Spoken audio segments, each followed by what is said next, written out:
There are legends, whispered in the villages of India, stories that elders dare not speak aloud for fear that naming them might summon their presence again. Among the northern hills, beside rivers, shrouded in morning mist, one tale persisted over centuries. A door unlike any other, massive and forged of steel, sealed with rituals long forgotten, said to guard something that did not belong to this world. Its existence was uncertain, glimpsed only through fragments of oral tradition, the kind that wove together rumor, fear, and awe. Scholars from distant lands had long taken note of the story, though few dared to investigate. Most dismissed it as folklore, a cautionary fable meant to keep curious hands away from old temples. Yet, among these stories was one man, a Western scholar from the 19th century, whose passion for history and languages left him unafraid. He had spent years traveling India, recording inscriptions, cataloging ancient texts, and tracing the echoes of forgotten rituals. The mention of the steel door drew him inexorably to a remote region, where dense forests cloaked the ancient temple in near-perpetual twilight. Upon arrival, the temple presented itself as a monolith of stone and shadow. Vines crawled along its walls, and the air carried a weight of silence, broken only by distant birdsong or the occasional scurry of an unseen animal. The massive steel door, darkened by centuries, was engraved with intricate symbols, unknown scripts that seemed alive, curling and twisting in ways that made the observer question whether they had truly seen what they saw. Local villagers avoided the temple, speaking only in hushed tones of its horrors. Those who approached the door sometimes returned insane, sometimes did not return at all. The scholar, methodical and unshaken, began his work. Days turned into weeks as he documented every mark, every carving, photographing, and sketching each detail. He moved with precision, noting the alignment of glyphs and the way the shadows shifted across the metal at different times of day. At first, nothing seemed unusual beyond the oppressive stillness, but slowly, he began to sense it. The air felt heavier near the door, charged with an energy he could not name. Whispers seemed to emanate from the symbols themselves, faint at first, almost imperceptible, like a language half remembered. On the seventh night, the whispers became coherent, threading together into fragmented sentences. The scholar could not understand them fully, yet he perceived their intent. The door was aware of him, and it had been waiting. Shadows pooled unnaturally, and the symbols appeared to writhe in his sight. Objects in the temple trembled subtly, as though anticipating some unseen event. Despite the unease crawling along his spine, the scholar's curiosity overpowered fear. He returned to his studies with renewed intensity, documenting not only the carvings, but the very reactions of the temple itself to his presence. As weeks passed, villagers whispered of strange occurrences around the temple. Those who dared pass near the gates reported fleeting figures at the edge of vision, elongated and indistinct, and a low hum that seemed to vibrate in the chest rather than the ears.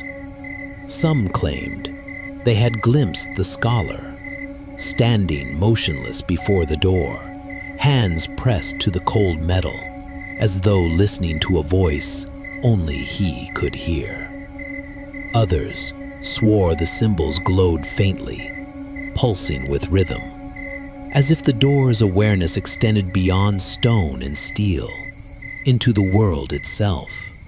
The scholar, meanwhile, became consumed.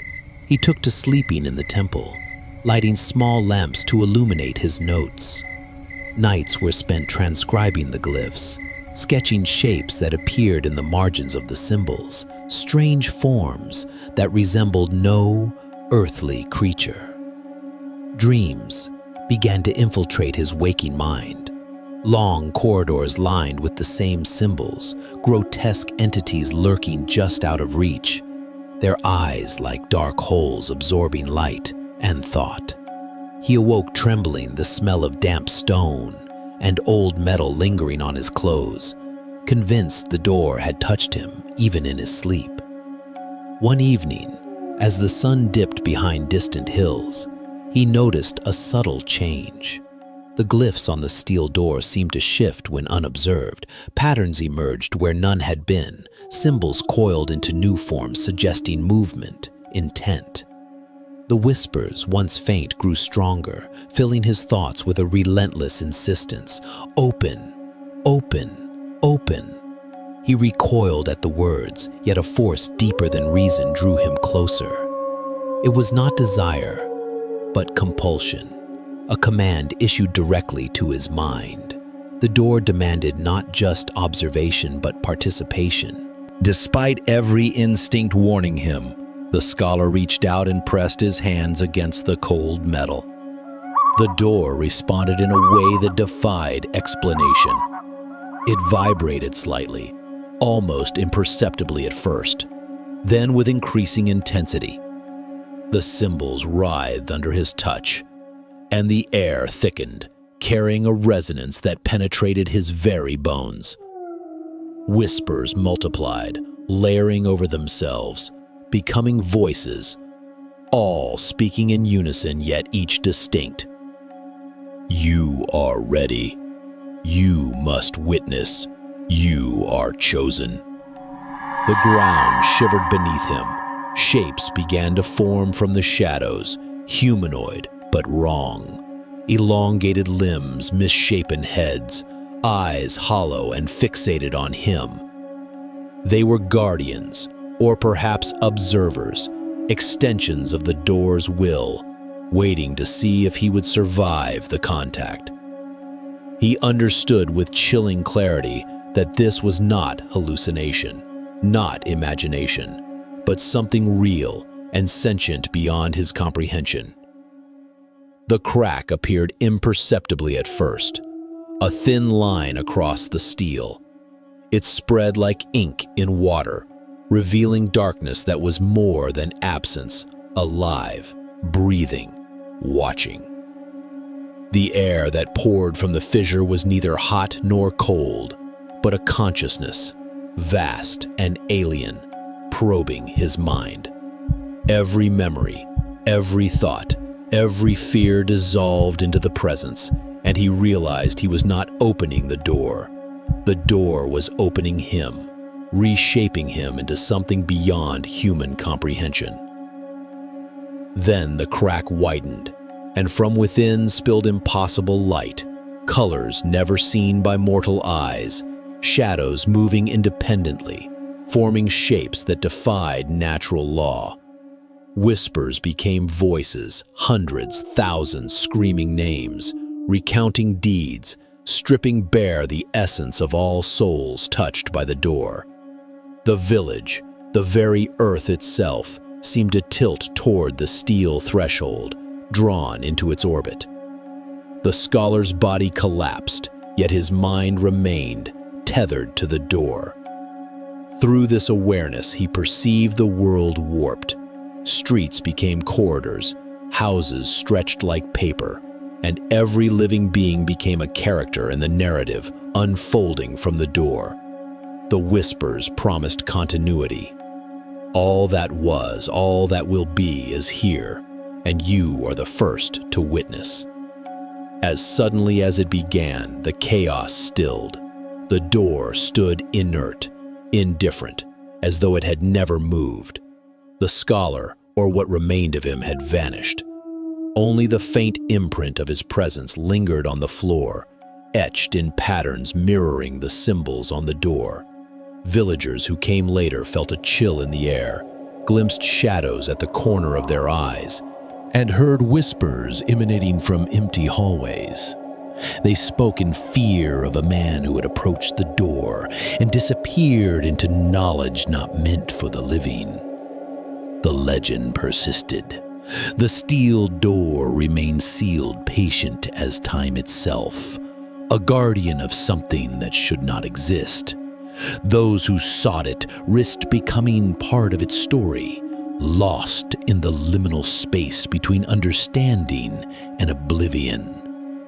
It remained, a reminder that some thresholds are not meant to be crossed, and that the universe contains things so alien, so vast, that merely witnessing them is a perilous act.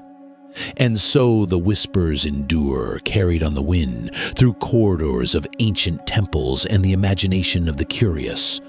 The door waits, ever patient, ever watching, a threshold to a reality no mind was meant to endure, a story without end, where those who dare approach may one day vanish into legend themselves.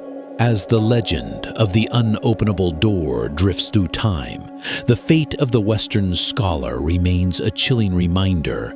Some mysteries are not meant for human understanding, and some thresholds, once touched, change everything. The temple stands silent, its steel door patient and eternal, guarding an otherworldly presence that watches, waits, and whispers. Those who dare approach may vanish into the shadows of its story, becoming part of a reality no mind should bear. Villagers still speak in hushed tones of the strange lights, the fleeting shapes, the voices that seep through walls and floors, reminding all who listen that curiosity can carry a cost beyond imagination. Every rumor, every fear, every whispered tale serves as a warning that some doors are better left closed. Some knowledge too vast, too alien to survive.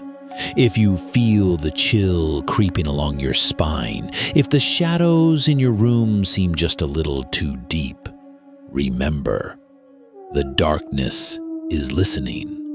And if you wish to hear more stories that linger at the edge of reality, that whisper of things unseen and worlds unknown, subscribe to Dark Whispers now. Stay close, stay alert, and let the shadows tell their tale.